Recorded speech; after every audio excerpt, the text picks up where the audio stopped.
Assim diz a palavra do nosso Deus: pois sabemos que se a nossa casa terrestre desse tabernáculo se desfizer, temos da parte de Deus um edifício, uma casa não feita por mãos humanas, eterna nos céus. E por isso, neste tabernáculo gememos, desejando muito ser revestidos da nossa habitação celestial, se de fato formos encontrados vestidos e não nus. Pois nós, os que estamos neste tabernáculo, gememos angustiados, não porque queremos ser despidos, mas revestidos, para que o mortal seja absorvido pela vida. Ora, foi o próprio Deus quem nos preparou para isso, dando-nos o penhor do Espírito. Por isso temos sempre confiança e sabemos que enquanto no corpo estamos ausentes do Senhor, porque andamos por fé e não pelo que vemos. Sim, temos tal confiança e preferimos deixar o corpo e habitar com o Senhor. É por isso que também nos esforçamos para ser agradáveis a Ele, quer presentes, quer ausentes. Porque é necessário que todos nós compareçamos diante do tribunal de Cristo, para que cada um receba segundo o bem ou o mal que tiver feito por meio do corpo. Vamos orar mais uma vez?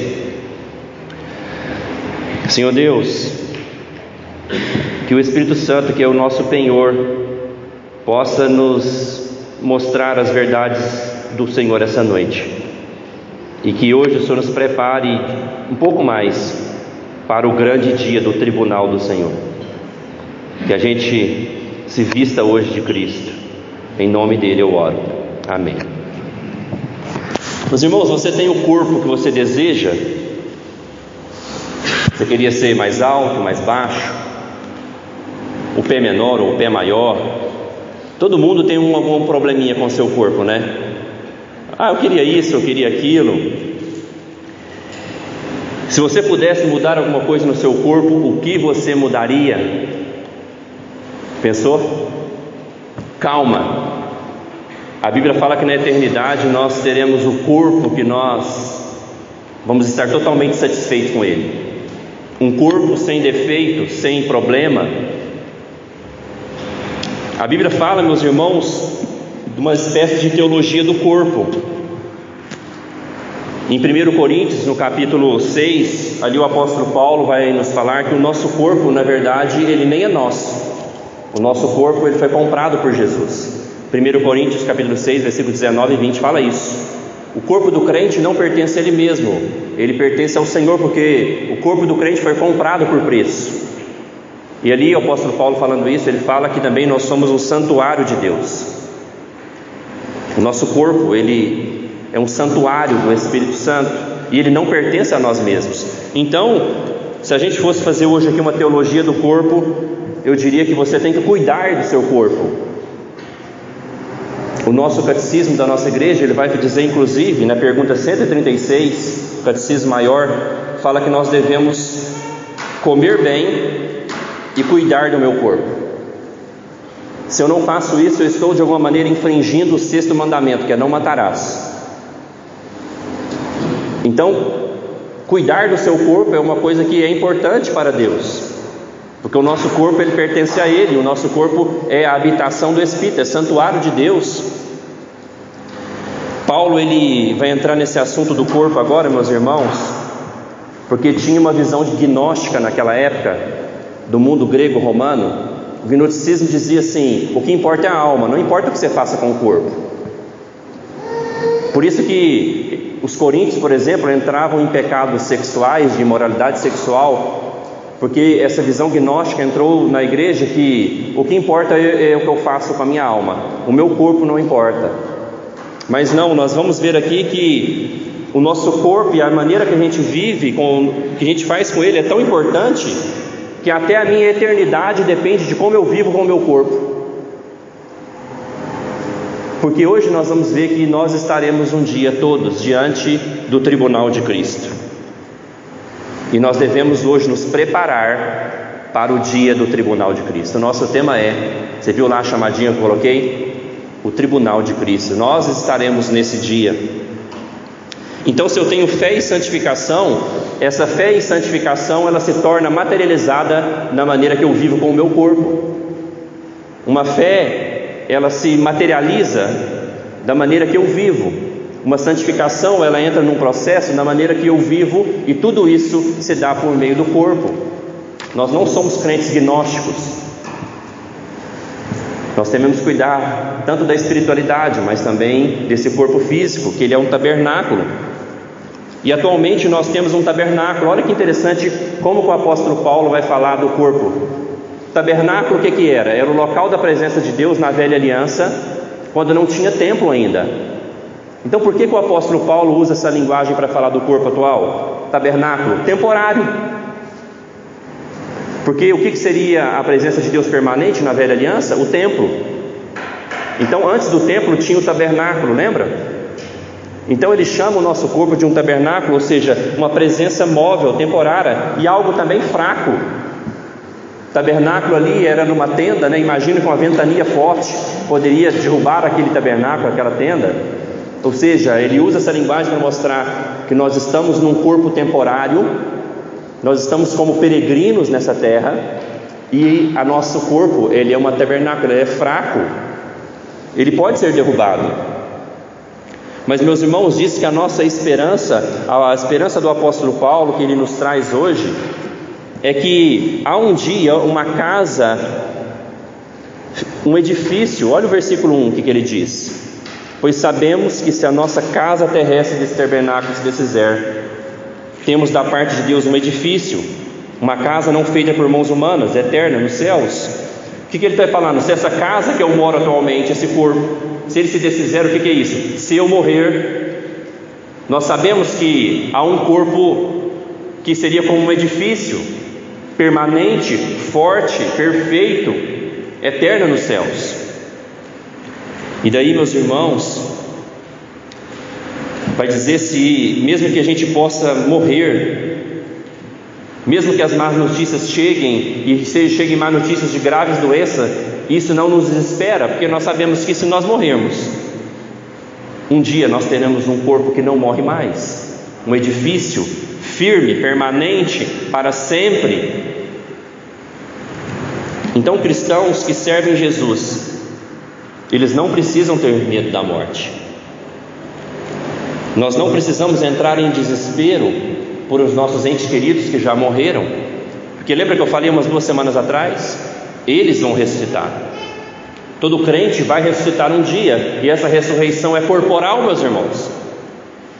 A alma que já descansa em Deus, quando algum crente morre, um dia essa alma volta para aquele corpo.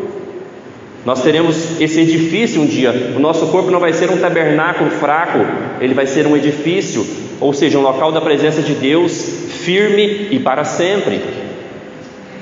Mas diz no versículo 4, o apóstolo Paulo fala que de alguma maneira nós estamos nesse tabernáculo angustiados.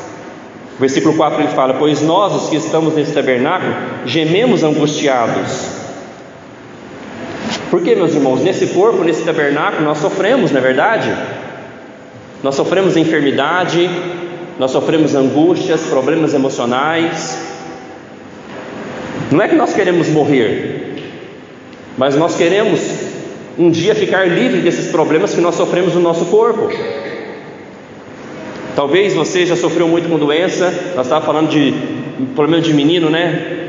No hospital. Eu de sexta para sábado com o Noah lá 1h da manhã no hospital. Todos os pais aqui sabem o que é isso.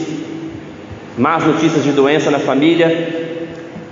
Esse nosso corpo, ele geme para nunca mais sofrer essas coisas.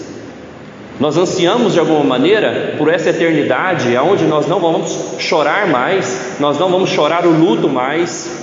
Por isso que nós estamos aqui, mas de alguma maneira a gente está angustiado. Deus, venha logo o teu reino. O clamor de um crente tem que ser: venha o teu reino,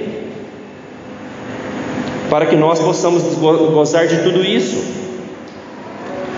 Mas, meus irmãos, o apóstolo Paulo vai falar que enquanto ele está nesse tabernáculo, ele tem um desejo de habitar com o Senhor.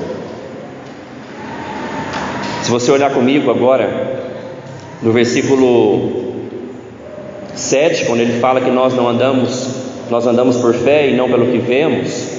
Ele vai falar no 8: sim, temos tal confiança e preferimos deixar o corpo e habitar com o Senhor. De alguma maneira o apóstolo Paulo, ele sabe que estar com o Senhor é melhor do que estar aqui. Então há esse desejo no coração do cristão, daquele que foi regenerado, de estar com Deus, de não só sair desse sofrimento desse corpo e ter um corpo perfeito, forte e eterno, mas também tem que ter no nosso coração o desejo de habitar com o nosso Deus.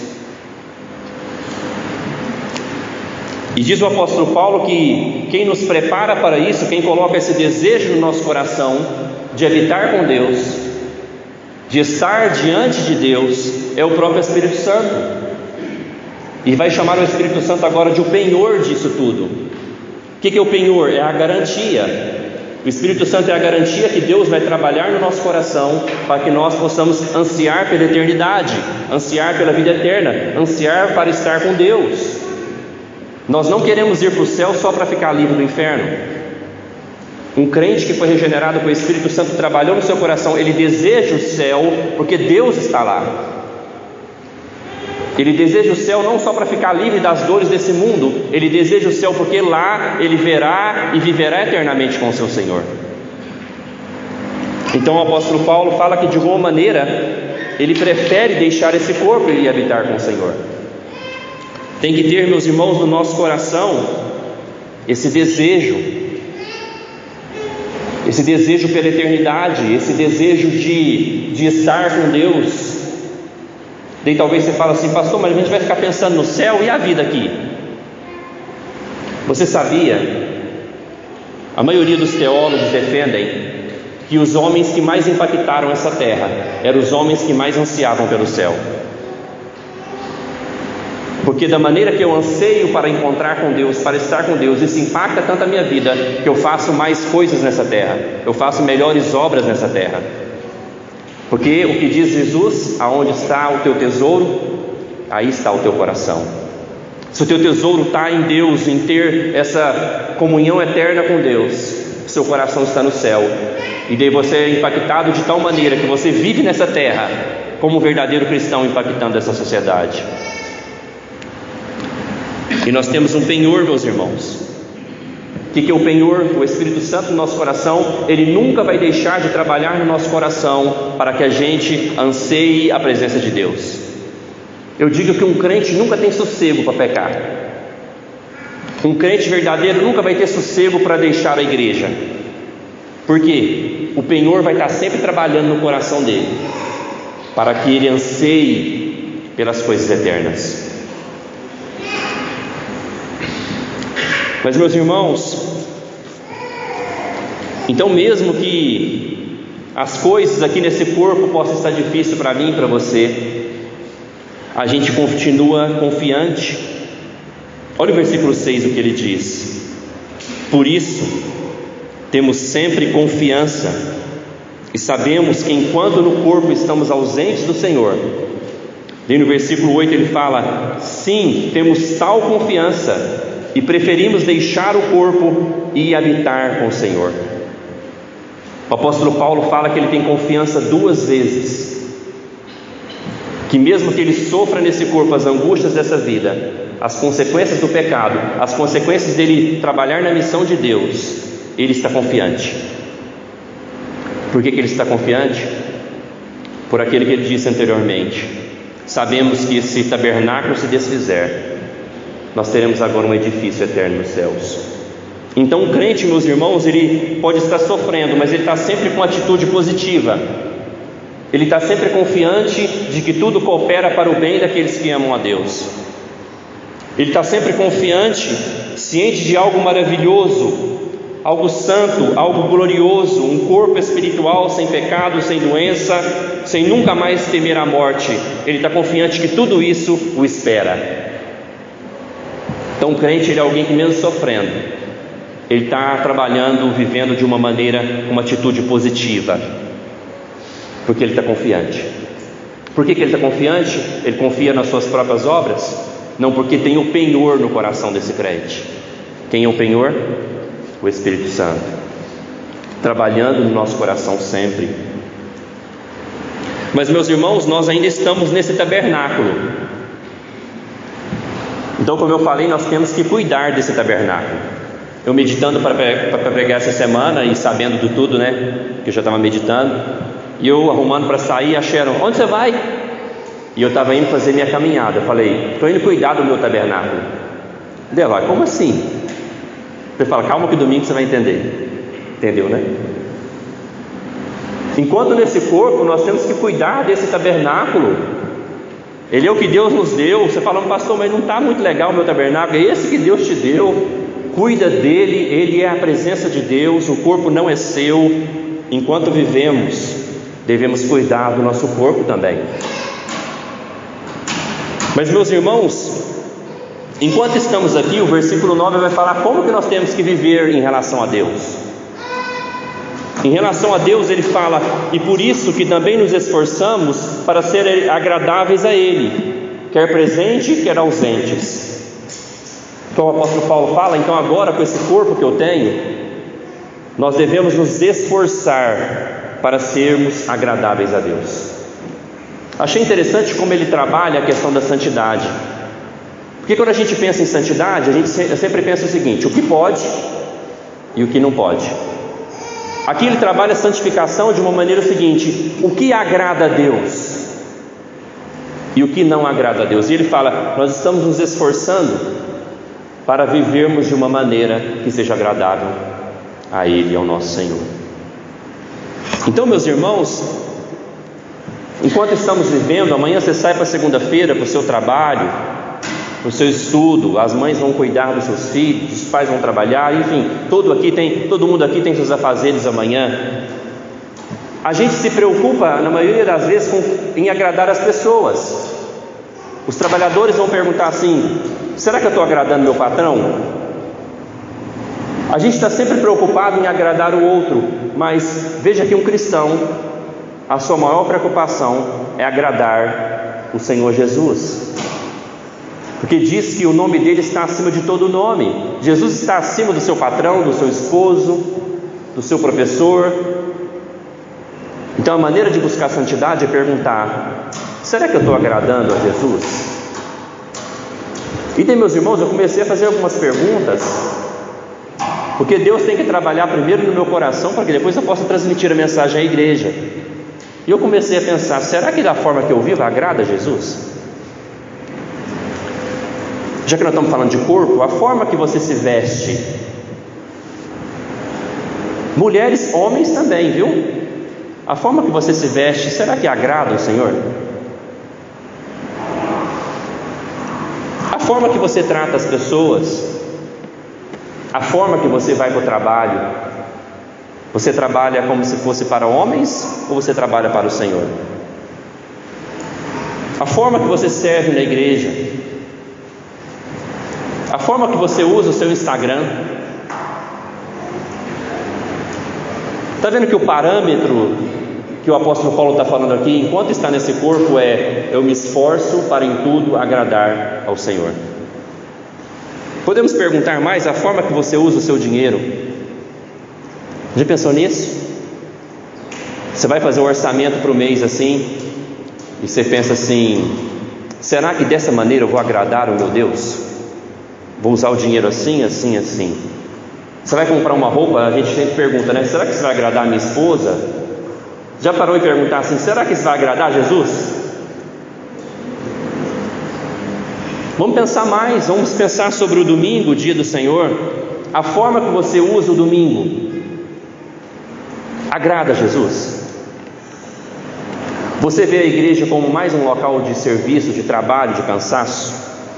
Ou você vê um cansaço da igreja como um descanso? Como você está usando o seu domingo? Agrada a Jesus? Veja, meus irmãos, que o apóstolo Paulo está falando isso. É por isso que, enquanto estamos nesse tabernáculo, nós nos esforçamos para serem agradáveis a Ele. Esse é o desejo de todo crente que foi comprado pelo Senhor Jesus, que ama o seu Senhor. Agora nós queremos agradá-lo, Ele é o nosso amado. Então eu gostei da perspectiva de santidade que Paulo nos traz. Meus irmãos, e agradar a Jesus com o nosso corpo é algo tão sério, porque nós vamos ter que dar conta no tribunal de Cristo de tudo que nós fizemos. No tribunal de Cristo, o versículo 10 fala que nós teremos que dar conta de todas as nossas obras. E todas as nossas obras são feitas pelo nosso corpo. Meus irmãos, nesse tribunal diz que todos nós compareceremos. Você está na agenda do tribunal de Cristo. Eu estou na agenda do tribunal de Cristo. Todos os 8 bilhões de pessoas que tem no mundo hoje, está na agenda deles estar no tribunal de Cristo. E diz o versículo 10, meus irmãos, que nesse tribunal eu vou receber aquilo que eu mereço. Isso tem que te assustar, porque receber o que nós merecemos é um grande problema para nós, é o maior problema da nossa vida, é nosso grande dilema, porque por causa dos nossos pecados, nós merecemos a ira de Deus, nós merecemos o inferno, irmãos. A Bíblia fala que o nosso pecado causa essa indignação de Deus, é uma quebra da lei de Deus. E no tribunal de Cristo, se Ele for dar o que nós merecemos, o que nós fizemos com o nosso corpo, nós estamos condenados. Meus irmãos, e nesse tribunal, todas as câmeras que filmaram tudo que da sua vida, sabe aquele negócio que ninguém viu? Tinha uma câmera lá. E no tribunal de Cristo, tudo estará patente aos olhos de Deus. Tudo. Você com 7 anos, você depois com os 11 anos, você adolescente, jovem, casado, idoso, todas as suas atitudes estarão patentes aos olhos do juiz. Isso tem que nos causar um certo temor. Meus irmãos, mas como então que eu vou me escapar? Como que eu vou escapar para não ser condenado no tribunal de Cristo? O versículo 3 ele nos dá uma informação muito importante. O versículo 3 diz o seguinte: antes no 2 fala que seremos revestidos da nossa habitação celestial. Daí no 3 ele fala: se de fato formos encontrados vestidos e não nus. Aí você pensa assim: eu não pretendo estar sem roupa no tribunal de Cristo. Pretendo estar vestido, né? Talvez falam de terno então, né? Os homens. Meus irmãos, o que a Bíblia está querendo nos dizer? Eu gravei uma devocional essa semana. Se você viu, você já está sabendo metade da explicação. Sempre que a Bíblia fala da nossa nudez, está falando do nosso pecado, da nossa vergonha.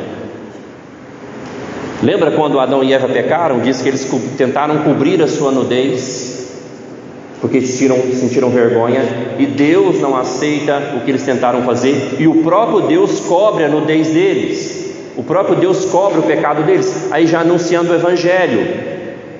Eu chamei na devocional da teologia da roupa.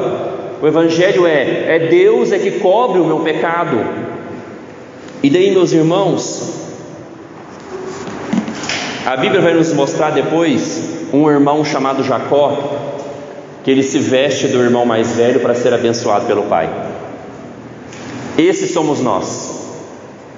Nós somos os Jacós, os pecadores, os enganadores, que nós precisamos da roupa do irmão mais velho para cobrir o nosso pecado, cobrir a nossa vergonha, cobrir a nossa nudez, para que nós possamos estar diante do tribunal de Cristo e não sermos condenados.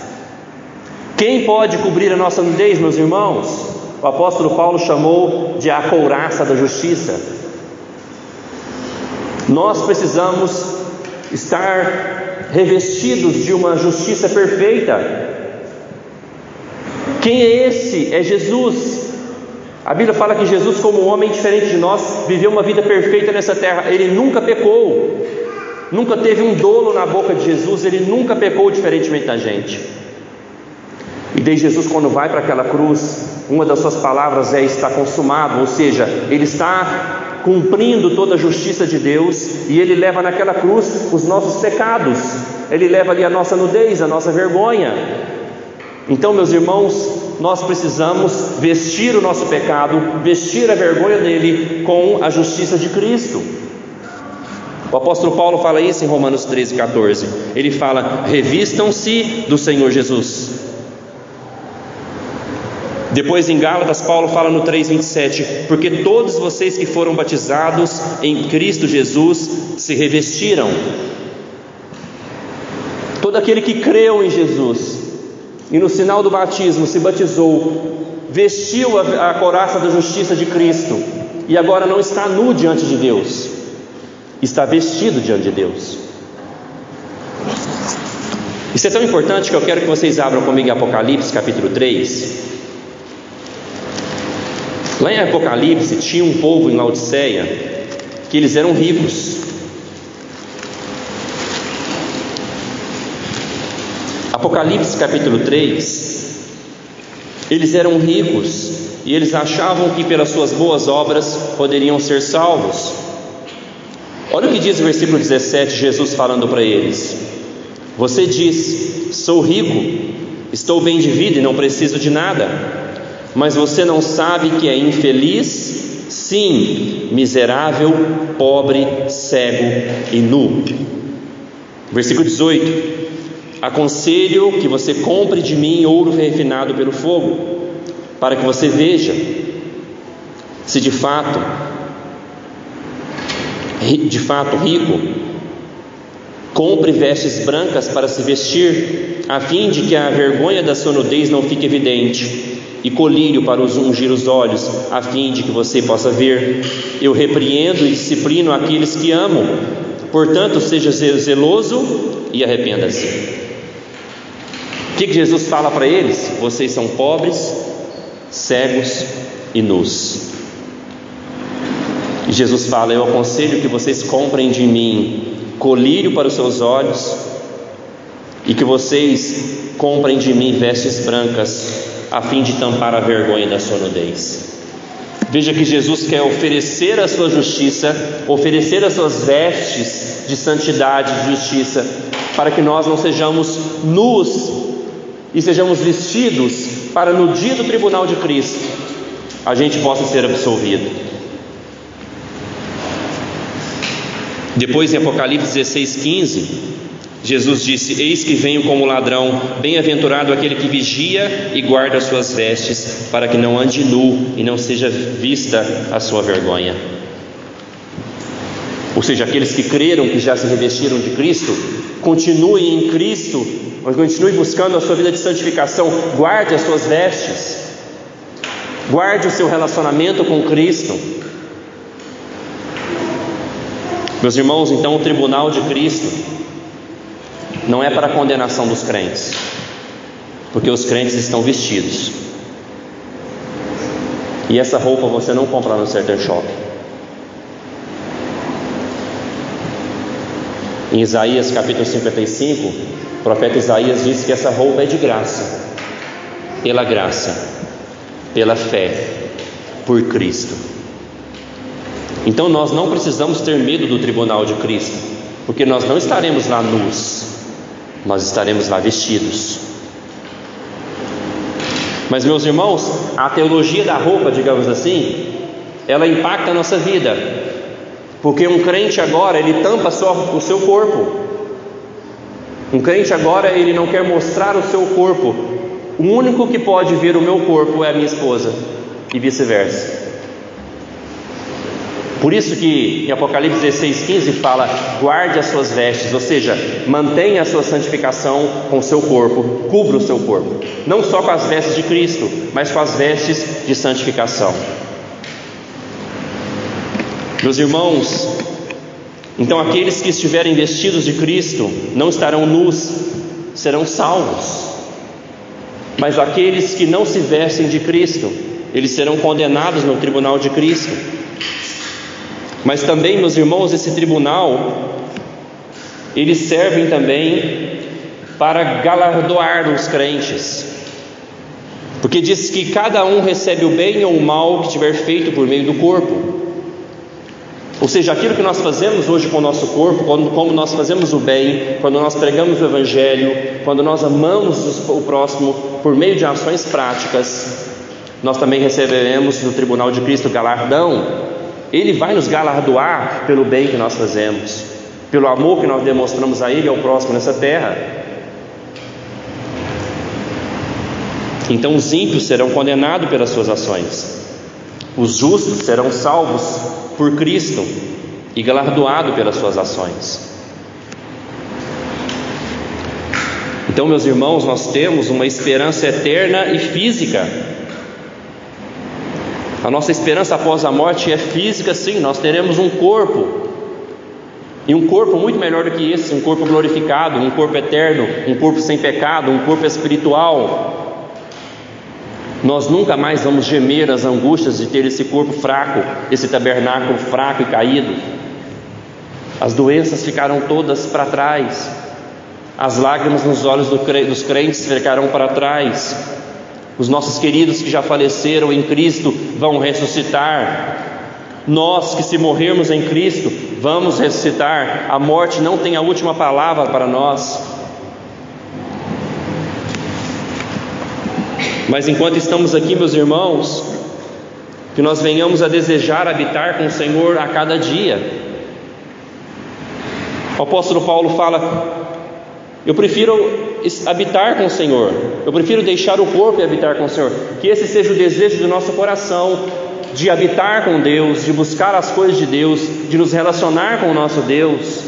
Se nós amamos essa terra, meus irmãos, significa que eu não pertenço à cultura dos céus. Se nós amamos tanto essa terra e as coisas desse mundo, significa que eu ainda não fui transformado no meu coração e eu não desejo habitar com o Senhor. Nós precisamos ansiar pelo céu, porque vai ser muito melhor. Nós veremos o Senhor face a face, nós nos relacionaremos com Deus eternamente. Mas enquanto estamos nesse tabernáculo, nosso desejo deve ser então nos esforçar, meus irmãos, ao máximo para agradar o nosso Senhor. Então eu tenho que perguntar para você, como eu perguntei para mim: em qual área ou atitude você tem desagradado o Senhor? Como você tem usado o seu corpo para a glória de Deus? Há alguma área, alguma atitude, alguma dessas áreas que eu listei, ou alguma área que eu nem listei, que você tem desagradado o seu Senhor? Hoje é dia de mudança, dia de arrependimento. A ceia está aqui para nos mostrar isso. Ninguém pode participar da ceia já premeditando o pecado amanhã. A ceia sim para pecadores, mas para pecadores arrependidos, que desejam agradar o seu Senhor amanhã. E se há algum pecado na sua vida, que esse pecado seja abandonado hoje, agora. Senão, não participe da ceia. A ceia é para pecadores arrependidos, e ela é para pecadores que já se revestiram de Cristo. Gálatas 3,27 diz o quê? Aqueles que se batizaram se revestiram de Cristo. Então a ceia também é só para aqueles que já se batizaram, que já vestiram a roupa de justiça de Cristo.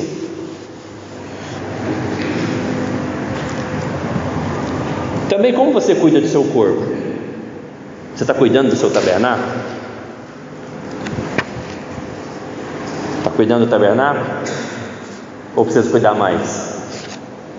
Cuide do seu corpo. O seu corpo é importante. E hoje, meus irmãos, eu termino dizendo que é um dia de você se vestir de Cristo, ou você que já se vestiu, é o dia de você guardar as suas vestes.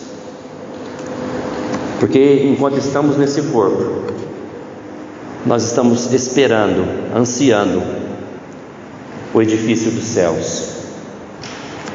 E para isso, nós participamos mensalmente da ceia, para nos lembrar que teve um corpo que foi moído, teve um sangue que foi derramado, para que nós pudéssemos ter essa esperança eterna, para que nós pudéssemos nos revestir da sua justiça.